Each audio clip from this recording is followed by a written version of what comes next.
안녕하십니까. 스탁과 스토리, 수다가 있는 수요일 김기수의 돌직구타임 M10W 김기수입니다. 인사드리겠습니다.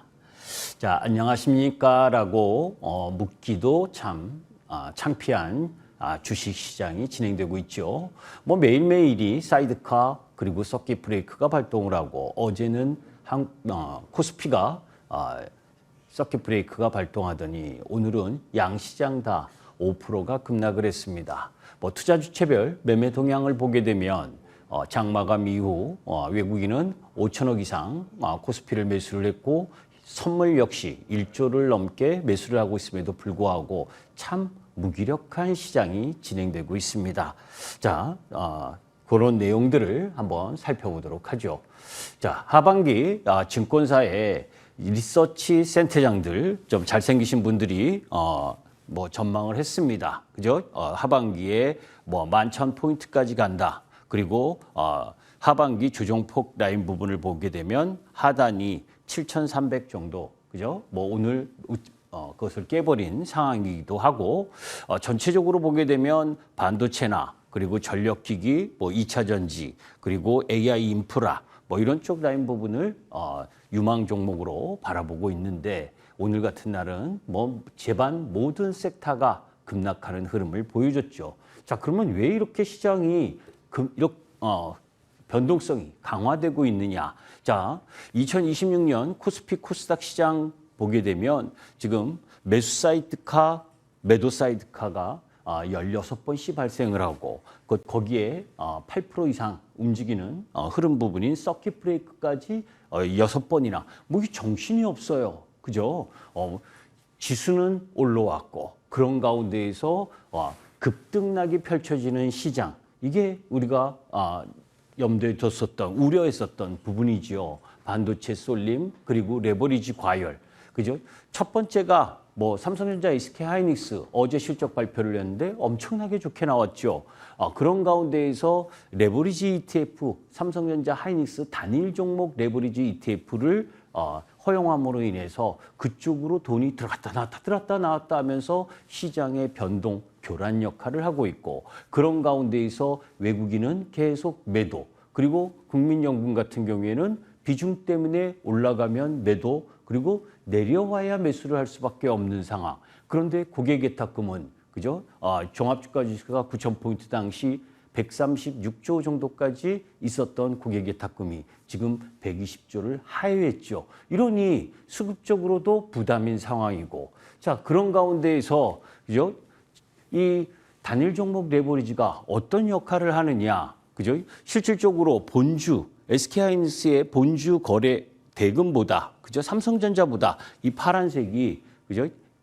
이 레버리지 ETF의 거래 대금입니다. 엄청나게 높죠. 반면에 마이크론 같은 경우에는 본주가 더 큽니다. 이 이야기는 이 레버리지, 이 삼성전자 하이닉스에 대한 레버리지 ETF를 개설을 하면서 여타 종목이나 시가총액 상위 종목 부분을 다양하게 포진을 시켰어야 되는데 유독 삼성전자와 하이닉스만 허용함으로 인해 가지고 수급 쏠림 현상이 진행되죠. 그죠? 거기에 시장에 차지하고 있는 비중이 삼성전자, 하이닉스 그리고 S7 종목들이 60% 정도 시가총액을 장악하다 보니까 그 종목들이 쓰러지면 같이 쓰러졌다가 그죠? 그 종목들이 반등하면 여타 섹터는 반등하지 못하고 이러니 계속 도미노 현상이 진행되고 있습니다. 지금이라도 늦지 않았습니다. 그죠? 이 레버리지와 관련된 ETF에 그죠? 예탁금을 높이든지 해서 나름대로 뭔가 방안을 정부가 빨리 찾지 않으면 이 무기력한 시장이 계속될 수 있다는 우려가 있다는 걸 염두에 둘 필요가 있습니다. 또 그런 가운데에서 그죠? 전체적인 이 신용 코스피 코스닥 전체 부분에 있어서 코스닥은 그죠? 그리고 삼성전자 제외한 코스피 종목도 마찬가지고 신용이 줄어들고 있어요. 그죠? 특히 코스닥은 10조 8천억 정도 이 신용잔고가 지금 8조대까지 내려왔죠. 엄청나게 줄었습니다. 그런데 삼성전자와 하이닉스만 레버리지 ETF도 모자라서 신용이 계속 증가하는 흐름. 이게 변동성의 악순환을 지금 만들고 있는 상황이다. 거기에 삼성전자 하이닉스와 관련된 월가의 상반된 시각이 나왔죠. 그죠? 특히 엊그제 모건 스탠리가 단기 모멘텀이 둔화가 되고 반도체 랠리 이후에 순환매가 진행될 거다. 그러면서 반도체보다 하이퍼스케일러가 더 유리하다. 뭐 이런 이야기까지를 했어요. 2021년도에도 반도체에 겨울이 온다라는 이야기를 했었던 모건 스탠리. 정말 이 말이 맞을까요? 잠시 후에 이 부분을 점검해 보도록 하겠습니다.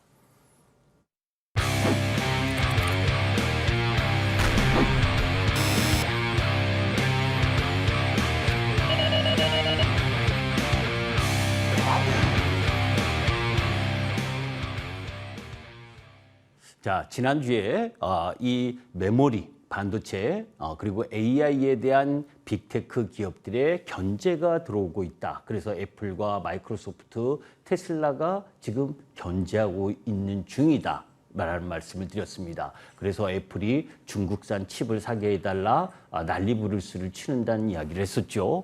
그런 가운데에서 지금 그동안 빅테크 기업들이 AI 지출을 최대화한 흐름에서 지금은 지출을 통제하고 하는 흐름으로 전환하는, 그래서 뭐 메타라든지 아마존, 마이크로소프트, 뭐 테슬라 해서 그죠? 이 AI 지출을 통제하는, 이거는 AI 부분에 있어서의 비용을 절감하기 위한 노력을 지금 진행 중에 있다는 거죠. 자, 그런 가운데에서 지출 통제 전환 흐름 중에 AI 투자 선행 지표로 불리는 토큰 지수, 이 토큰 지수가 뭡니까? 20% 급락을 했죠.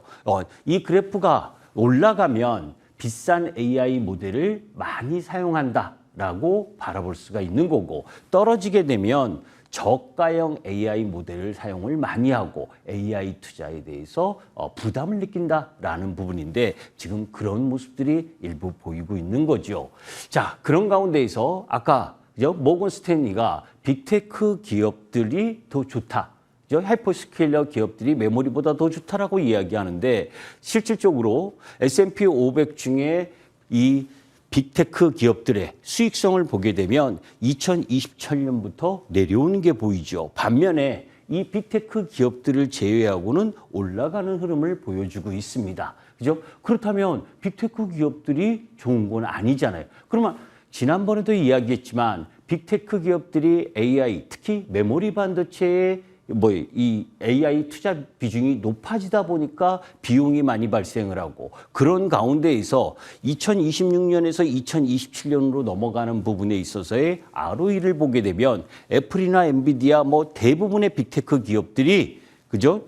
이렇게 마이너스, 그러니까 2026년보다 ROE가 줄어드는 흐름을 보여주게 되는 겁니다. 이렇게 빅테크 기업들이 수익성이 악화가 되는데, 이렇게 수익성이 악화가 되는데 메모리 반도체 기업들보다 더 나은 흐름을 보일 것이냐라고 한다면 저는 동의할 수가 없죠. 다만 이런 부분들 때문에 AI 투자도 다소 주춤거릴 수 있다. 그죠?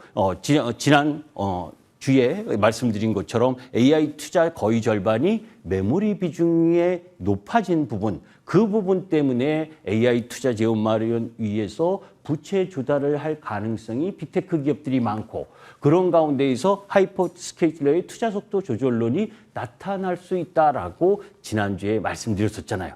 자, 그런데 이렇게까지만 보면 부정적인 얘기 많습니다. 그죠? 또 있죠. 그죠? 이 메모리 3사, 삼성전자, 하이닉스, 그리고 마이크론 테크놀로지 상대로 반독점 집단 소송을 미국에서 소비자들이 이 소송을 제기를 했습니다.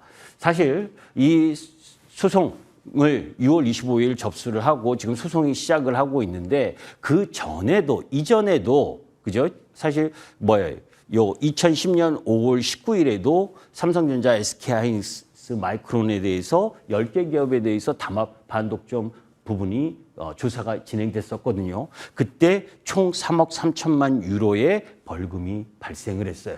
근데 요때 그죠? 마이크론 테크놀로지가 간사하게 일러 바쳤거든요. 그죠? 일러 바치면 그죠?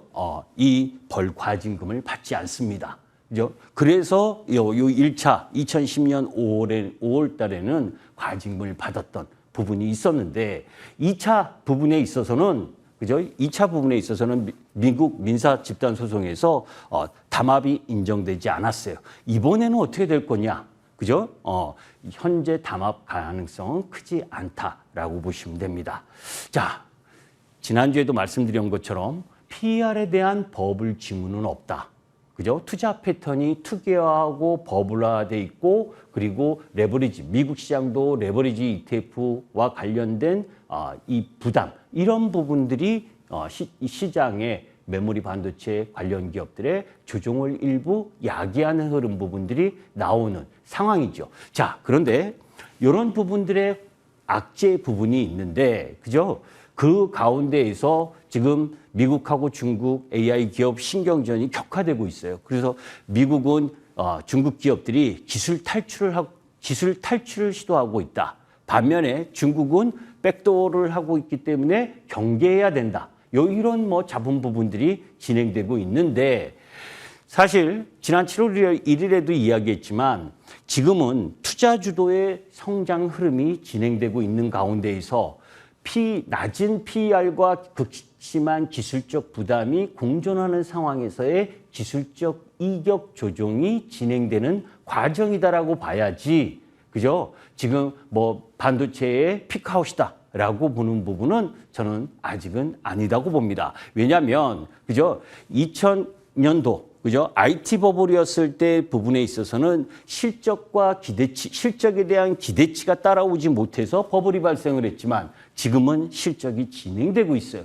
거기다 가장 중요한 부분은 아까 하이퍼스케일러의 속도 조절 일부 있을 수 있습니다. 그죠? 그런데 왜 빅테크 기업들이 중국 칩을 사용한 저가 칩을 사용하느니, 아니면 그죠? 이 AI 투자를 다소 줄이기 위한 최적화 노력을 하고, 이런 부분들이 뭐예요? 비용을 감소하기 위한 거잖아요. 그죠? 인력을 감축하는 부분도 마찬가지고. 그런데 그런 부분은 있을 수 있어도 AI 투자를 줄인다라고 하는 부분은 감히 생각하면 안 된다. 왜냐하면 이 AI 투자는 일정 정도의 산업 부분에 있어서 투자를 조금 할까 말까 이런 문제가 아니라, 그죠? AI 부분에 있어서는 승자 독식의 게임입니다. 그죠? 지금 진행하던 투자를 제대로 진행하지 못하게 되면 경쟁에서 밀리게 되고, 경쟁에서 밀리게 되면 도태될 수밖에 없는 구조이기 때문에 AI 산업이 그죠? 쉽게 끝날 수 있는 부분이 아니다라는 걸 염두에 두면 지금의 반도체 메모리와 관련된 부분은 노이즈의 가능성이 더 크다라는 관점으로 바라볼 필요가 있고, 자, 7월부터 트럼프 계좌가 출범을 했죠. 이미 트럼프가 언급했었던 부분입니다. 그래서 2025년에서 2028년 출생 신생아에게 초기 자금 $1,000를 지급을 하고, 이게 $1,000. 그게 끝이 아니에요.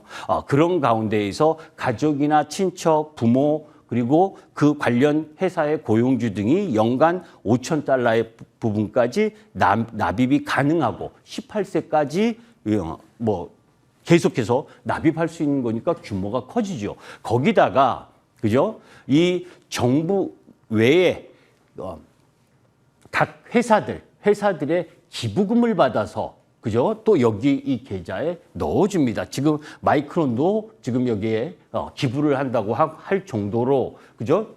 트럼프가 이 기업들 주식 기부에 대해서 허용합니다라고 했지만 좀 일정 정도 강요 뉘앙스가 있는 거죠. 그래서 지금 스페이스X와 테슬라에게는 협의 중이고, 마이크론은 최대 $1,000를 매칭하면서 별도 기부를 하려고 그러고, 인텔, 엔비디아 할 거 없이 기부를 하면서 그 신생아 계좌에 일정 정도 넣어주는 그런 흐름으로 가게 되면 아까 보신 것처럼 그죠? 200억 불의 신규 자금 유입 효과, 그보다 더 커질 수도 있는 흐름 부분. 그래서 신생아 부분들에게는 뭡니까?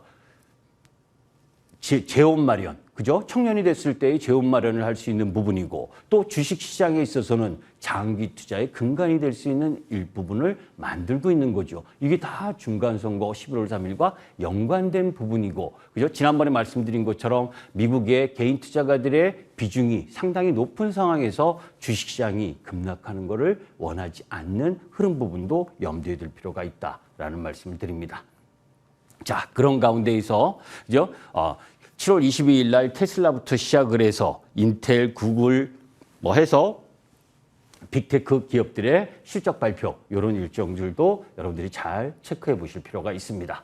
자, 우리 시장 코스피입니다. 코스피 지수 12시 반에 제가 올려드린 차트인데 이거보다 오후장에 더 내려왔죠. 그죠? 그래서 양봉이 아니라 음봉으로 전환됐는데 지금 9,000포인트를 넘었던 시장이 지금 한 달 반 동안 계속해서 박스권 흐름을 보여주면서 노이즈를 타고 있습니다. 그래도 코스피는 올라오고 조정을 받는 부분이에요. 물론 이 모습은 삼성전자 하이닉스 모습하고 똑같고 S7, 그죠? 삼성전기나 SK스퀘어, 삼성물산 이런 유형의 종목하고 똑같고 나머지 비반도체 섹터의 모습은 코스닥하고 비슷하죠.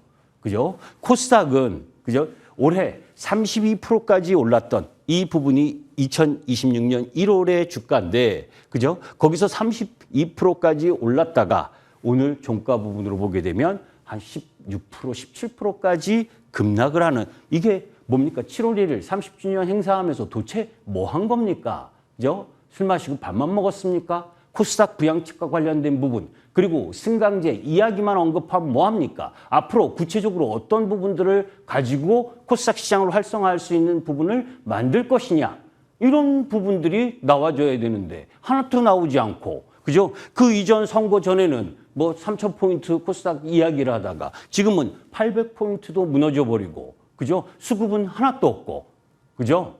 거기에 삼성전자, SK하이닉스 단일 종목 레버리지로 전부 다 팔아서 이동하는 이런 아사리 뭡니까? 도박판을 만든 시장이 지금 진행되고 있기 때문에 주식 매매하시는 분들 정말 정말 힘드실 겁니다. 저도 여러분들께 위로의 말씀을 드립니다. 자, 코스피와 코스닥의 차별화 요인 여러분들께 몇 주 전부터 계속 얘기를 했죠. 그죠? 코스피는 영업이익이 증가하는데 그 영업이익의 증가가 삼성전자 하이닉스의 영업이익 증가다. 그러니까 올라갈 수가 있는데 코스닥은 그죠? 시가총액도 적고 거기에 12개월 영업이익도 뭡니까?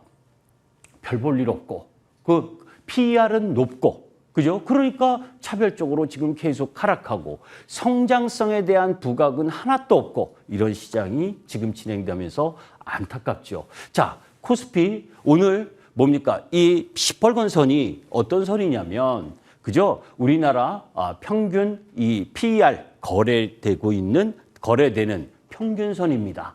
그냥 9.5배에서 10배 요 사이에서 거래가 되고 있는데 어제까지 모습으로 보게 되면 7배를 하향 이탈을 했어요. 오늘까지로 보게 되면 6.5배 정도까지 내려왔습니다. 엄청나게 저평가죠. 그죠? 이 실적 부분으로 보게 되면 엄청나게 저평가인데 강력하게 매수하라고 이야기하기가 어렵습니다. 왜? 아까도 말씀드린 것처럼 이 PER을 저평가라고 만든 부분은 삼성전자 하이닉스의 영업이익이 절대적으로 차지하고 나머지 섹터 부분에 있어서는 영업이익이 크지 않으니까, 그죠? 시장의 수급 부분에 있어서 다 레버리지 ETF 쪽으로 갖고 가는 이 수급 상황에서, 그죠? 펀더멘털은 이후의 문제고, 그죠? 법보다 가까운 주목, 그 주목인 수급이 짓누르고 있는 상황, 이러니 그죠? 쉽게 반등을 주지 못하는 가운데에서 내일 옵션 만기잖아요. 그죠? 또 옵션 만기 흐름. 사실 어제도 외국인들이 1조 2천억을 선물을 매도하면서 3조 가까이 거래소 매물 쏟아내면서 시장을 박살내서 코스피가 서킷 브레이크가 발생을 했습니다. 그죠? 그런 가운데에서 장마감한 이후에 선물을 8천억 이상 매수를 했죠. 그죠? 그리고 오늘도 역시 장 초반에 6천억 넘게 코스피를 매도하다가 선물까지 2천억 정도 매도하다가 그죠? 장마감 부분에 있어서는 코스피 매수로 돌았고 5천억 이상 매수로 돌았고 선물 역시 1조 5천억 정도 매수로 전환했습니다. 그런데도 5% 급락이에요. 이거를 어떻게 설명해야 될지 저도 그죠? 여러분들에게 이거다라고 말씀드리기가 어려운 게 정말 죄송합니다. 자, 그런 가운데에서 수출 모멘텀을 한번 볼 필요가 있죠. 수출은 잘 되고 있다. 6월 달에. 그죠? 그런 가운데 반도체 수출 엄청나게 증가하고 있다는 거 여러분들이 잘 아실 거고 주요 업종별로 봐도 그죠? 컴퓨터, 반도체 기계 뭐 할 거 없이 대부분 업종 섹터가 수출은 잘 되고 있어요. 물론 가전이나 자동차 부품, 생활용품을 제외하고 세계에서 가장 돈 많이 버는 기업이 삼성전자라는 걸 어제 보여줬습니다. 그죠? 뭐 아직까지 요 스마트폰이나 TV 가전 이런 부분들은 별로 이익에 관여를 하지 못하고 있지만 반도체가 여러분들 보시면 1분기에 57조 2천억이 영업이익을 냈는데 2분기에 89조 여기에 17조의 그죠? 17조의 성과급까지를 반영하면 106조 정도의 영업이익이 나온 거죠. 시장 예상치 85조보다도 더 좋은데 9%가 박살내는 흐름을 보여줬죠. 삼성전자 그 다음으로 엔비디아가 81조의 영업이익을 냈습니다. 2분기에. 그죠? 세계에서 1등 기업인 영업이익 2분기 1등 흐름을 보여주고 있고 또 그리고 뭡니까? 아까 보신 것처럼 뭐예요? 여기 안 나왔나? 내년에 그죠? 500조가 넘는 영업이익이 나올 가능성이 높고 거기에 지금 아직까지는 실적에 도움을 주지 못하는 파운드리 있죠. 이쪽도 메타와 엔스로피, 테슬라, IBM 할 거 없이 협업을 지금 준비 중에 있기 때문에 이쪽도 조만간 플러스가 날 가능성이 높겠죠. 자, 그런 가운데에서 반도체 가격 상승률 둔화 맞아요. 그죠? 1, 4분기에 엄청난 증가율을 반도체 수출 증가율을 보였기 때문에 그죠? 3, 4분기부터는 조금 꺾인다라고 하는 건 당연한 거잖아요. 그죠? 그러나 영업이익의 절대 규모는 크게 큰 그대로다라는 걸 염두에 둘 필요가 있고 2026년보다 2027년 그죠? 2027년에 525조의 영업이 지금 시가총액이 1,600조, 1,700조에서 왔다 갔다 합니다. 삼성전자가 그죠? 한 해에 500조를 버는 부분이 1,200조, 1,700조면 그죠? PER 3.5배 이거밖에 안 되는 겁니다. 그죠? 너무너무 싼 거죠. 자. 7월 7일 실적 발표한 기업들이 삼성전자뿐만이 아니라 LG전자, LG엔솔이 있었죠. 삼성전자가 5개티는 매출이 예상보다 마이너스 1% 정도 나왔다는 거고 LG전자 같은 경우에는 매출액 5% 증가, 영업이익 47% 증가. 그죠? 그리고 이게 LG엔솔은 뭐 여러분들이 다 아시다시피 업황이 별로 안 좋은 부분이라는 거. 자, 3대 메가 프로젝트 세부 내용 뭐 이거 지난주에도 설명드렸었는데 그런데 딱 한마디만 하겠습니다. 그죠? SK 최태원 회장이 뭐라 그랬습니까? 용인 클러스터 완공하는 데만도 9년 걸렸다. 금방 될 일 아니에요. 그죠? 금방 될 일이라고 생각하시면 천만의 말씀입니다. 자, 그리고 시간이 다 됐는데 이 부분은 나중에 여러분들께 말씀을 드리고 요거 하나만 말씀을 드리죠. K방산, 그죠? 하나오션이 나토 동맹을 넘지 못했습니다. 근데 그거는 이 잠수함뿐만이 아닙니다. 앞으로 우리 방산이 넘어야 될 숙제를 예시한 겁니다. 그죠? 우리가 어느 라인 부분에서 확실하게 동맹관계나 또 그 관여도를 확실하게 하지 않으면 그죠? 우리가 무기를 수출했는데 그 나라가 전쟁이 났습니다. 그죠? 그런데 중국이 무기 대지 말아라. 아니면 미국이 무기 대지 말아라. 그러면 못 되면 우리 거 안 팔리잖아요. 그죠? 자, 잠시 후에 6시부터 여러분들과 못다한 이야기를 하도록 하겠습니다. 감사합니다. 김기수였습니다.